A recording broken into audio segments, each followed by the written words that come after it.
अस्सलाम वालेकुम। आज हम डिस्कस करेंगे साइटोप्लाज्म। रुडोल्फ वॉन कॉलिकर एक साइंटिस्ट थे जिन्होंने 1860s में वर्ड साइटोप्लाज्म इंट्रोड्यूस करवाया था।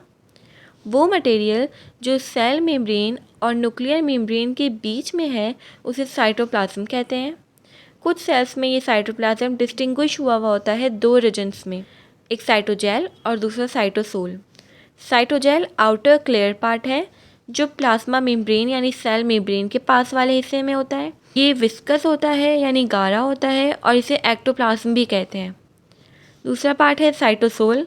ये इनर पार्ट है, ये न्यूक्लियस की तरफ होता है, ये लेस विस्कस होता है और इसे एंडोप्लाज्म भी कहते हैं। एंडोप्लाज्म मेटाबॉलिक रोल प्ले करता है। ये एक ट्रांसलूसेंट लिक्विड है। साइटोसोल इसका एक्वस ग्राउंड सब्सटेंस है जो वाटर पे मुश्तमिल होता है। साइटोप्लाज्म के अंदर तकरीबन 90% वाटर है। साइटोप्लाज्म एक ऐसा सोल्यूशन फॉर्म करता है जिसके अंदर वो तमाम मॉलिक्यूल्स मौजूद हैं जो लाइफ की फॉर्मेशन के लिए ज़रूरी होते हैं। साइटोप्लाज्म के अंदर बहुत सारी साइटोप्लाज्मिक ऑर्गेनेलीज होती हैं। साइक्लोसिस उस ख़ास मूवमेंट को कहते हैं जो साइटोप्लाज्म के अंदर होती है ताकि डिफरेंट सब्सटेंसेस डिफरेंट जगहों पे पहुंच सकें। साइटोप्लाज्म को seat of all the metabolic activities कहते हैं क्योंकि जीन एक्सप्रेशन से लेकर एनर्जी प्रोडक्शन तक जितने भी प्रोसेस हैं वो सारे साइटोप्लाज्म के अंदर कैरी आउट होते हैं। बात करते हैं साइटोप्लाज्मिक ऑर्गेनेलीज की। पहली है endoplasmic reticulum. Endo means inside, plasma means formed substance और रेटिक्यूलम मीन्स नेटवर्क। नाम से हमें पता चल रहा है ये कोई ट्यूब लाइक सिस्टम है, कॉम्प्लेक्स नेटवर्क बनाता है और ये लिपोप्रोटीन्स का बना हुआ होता है। ये प्लाज्मा मेम्ब्रेन से एक्सटेंड करता है न्यूक्लियर मेम्ब्रेन तक। दो तरह के एंडोप्लाज्मिक रेटिक्यूलम होते हैं, स्मूथ और रफ। सेल के पास यूजुअली दोनों टाइप्स होती हैं लेकिन कुछ सेल के पास सिर्फ एक भी हो सकती है। जब किसी वर्ड के साथ ए लग जाए तो इसका मतलब होता है एब्सेंट। स्मूथ एंडोप्लाज्मिक रेटिक्यूलम के अंदर राइबोसोम्स एब्सेंट होते हैं, इसलिए इसे ए ग्रेनुलेटेड एंडोप्लाज्मिक रेटिक्यूलम भी कह सकते हैं। इसे स्मूथ एंडोप्लाज्मिक रेटिक्यूलम इसलिए कहा जाता है क्योंकि इनकी स्मूथ सरफेस होती है। ये स्टीरॉयड प्रोड्यूसिंग सेल्स में पाए जाते हैं जहाँ ये ऑयल और फॉस्फोलिपिड और डिफरेंट स्टीरॉयड्स सिंथेसिस करवा रहे होते हैं। इनका एक काम सेल को मैकेनिकल सपोर्ट देना भी होता है। दूसरी टाइप है रफ एंडोप्लाज्मिक रेटिक्यूलम जो हैविली कोटेड होती है राइबोसोम्स के साथ, यानी इसमें बहुत सारे राइबोसोम्स प्रेजेंट होते हैं, इसलिए इसे ग्रेनुलेटेड एंडोप्लाज्मिक रेटिक्यूलम भी कहते हैं। इसे रफ एंडोप्लाज्मिक रेटिक्यूलम इसलिए कहा जाता है क्योंकि इसकी रफ सरफेस होती है। ये प्रोटीन सिंथेसाइजिंग सेल्स में पाए जाते हैं जहाँ ये प्रोटीन सिंथेसिस के प्रोसेस के दौरान ट्रांसलेशन करवाते हैं। एंडोप्लाज्मिक रेटिक्यूलम के बहुत सारे फंक्शंस हैं जिनमें से कुछ ये हैं। रफ एंडोप्लाज्मिक रेटिक्यूलम के अंदर क्योंकि राइबोसोम्स होते हैं तो ये राइबोसोम्स को एक तरह का प्लेटफॉर्म देते हैं। क्योंकि ये थ्रू आउट सेल एक्सटेंडेड होते हैं इसलिए ये स्ट्रक्चरल फ्रेमवर्क बनाते हैं सेल का। इसका जो ट्यूब लाइक सिस्टम है उसके ज़रिए से डिफरेंट सब्सटेंसेस कैरी आउट हो सकते हैं।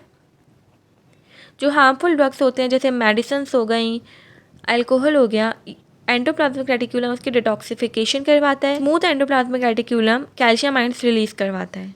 सेकंड है ribosomes. Ribosome RNA containing bodies होती हैं। इन्हें ये नाम इसलिए दिया गया है क्योंकि इनके अंदर हाई कंसनट्रेशन होती है आरएनए यानी राइबोन्यूक्लिक एसिड की।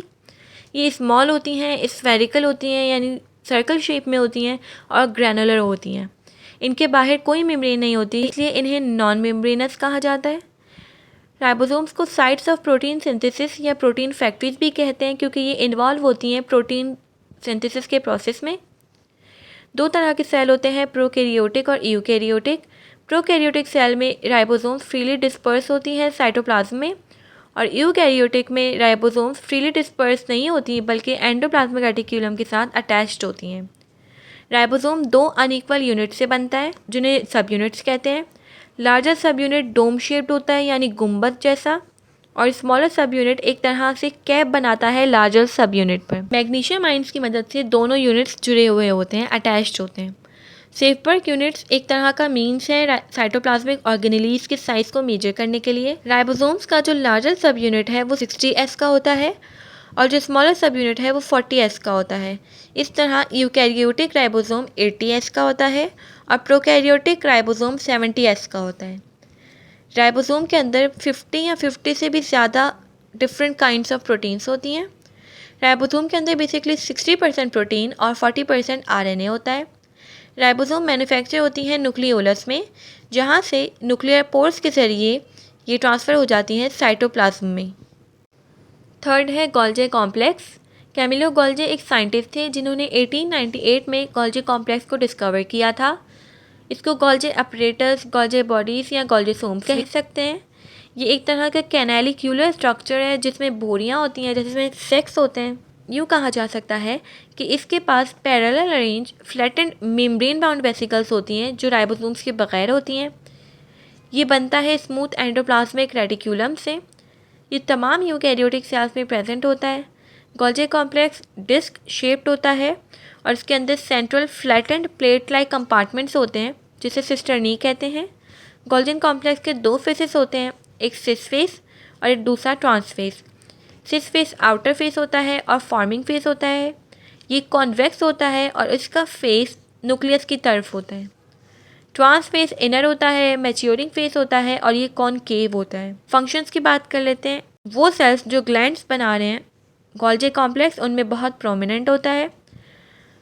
एंडोप्लाज्मिक रेटिकुलम में जो चीज़ें बनती हैं वो स्टोर होती हैं, वहाँ मॉडिफाई होती हैं और फिर इस गोल्जी कॉम्प्लेक्स में भेज दी जाती हैं। गोल्जी कॉम्प्लेक्स उन्हें कलेक्ट करता है, पैकेज करता है, प्रोसेस करता है, इसलिए इसे पैकेजिंग हाउस भी कहते हैं।